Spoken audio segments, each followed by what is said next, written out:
as a result of Jotaro Amagi's Project GU failure and the huge fire that accompanied it, over 80% of the world's data was gone.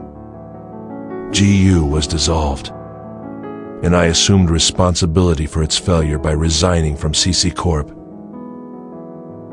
In the end, I suppose I couldn't win against either Amagi or Harald Hewick. But I didn't lose to them either. The faith of engineer Jun Banshoya had not yet been broken. It was soon decided that the world would be shut down temporarily. One can only theorize at the purpose of CC Corp's executives, but after having lost over half their data, it was assumed that it was a simple managerial decision. They reasoned that instead of working towards repairing the old game's data, it would be a better idea to apply their resources to a new generation game. A new game project the company had dubbed R2.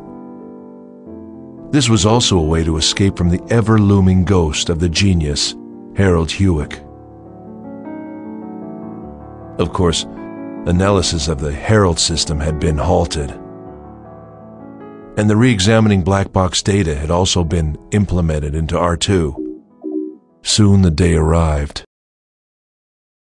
The town and area data that they had managed to save were presented to the public.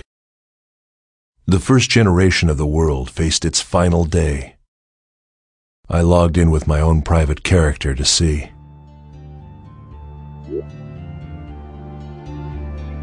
Makanu was serenely quiet. The cityscape that made one think of Venice was beautiful, and the waterways reflected the evening sun. Many had gathered underneath the bridge.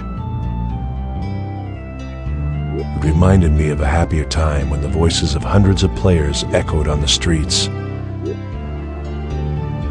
Like a midsummer night's dream. The next day, this world would be gone.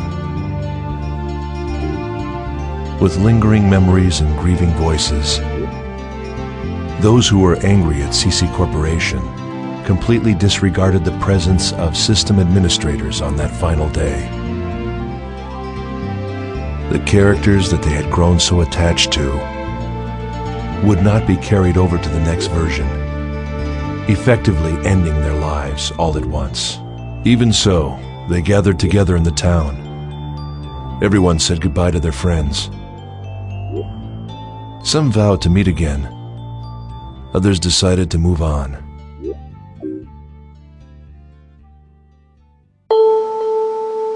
Keeping to myself in a desolate alley, I couldn't help but wonder. I wondered where Aura had gone. She was like Amaterasu hiding in her cave. After losing her, those 4 golden years of the world had all of a sudden come crashing down upon us. We humans had lost our God. We couldn't stop from wailing and weeping. Project GU had been designed to give us a new God, but it had collapsed in flames. I don't know exactly when it happened. A young girl, bathed in the sunset, whispered the following to me.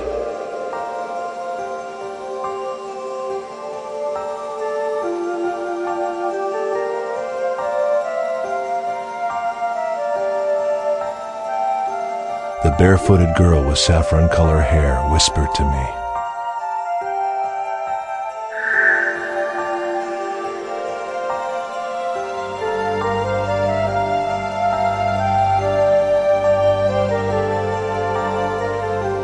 Her last whisper disappeared, as if the wind had blown it away. And then the girl was gone.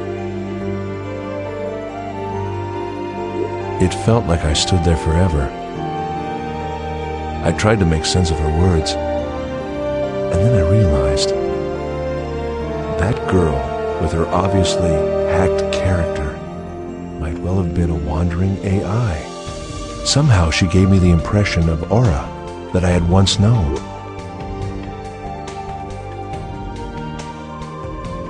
the world will end. It will end, and yet its core will be preserved in the next generation.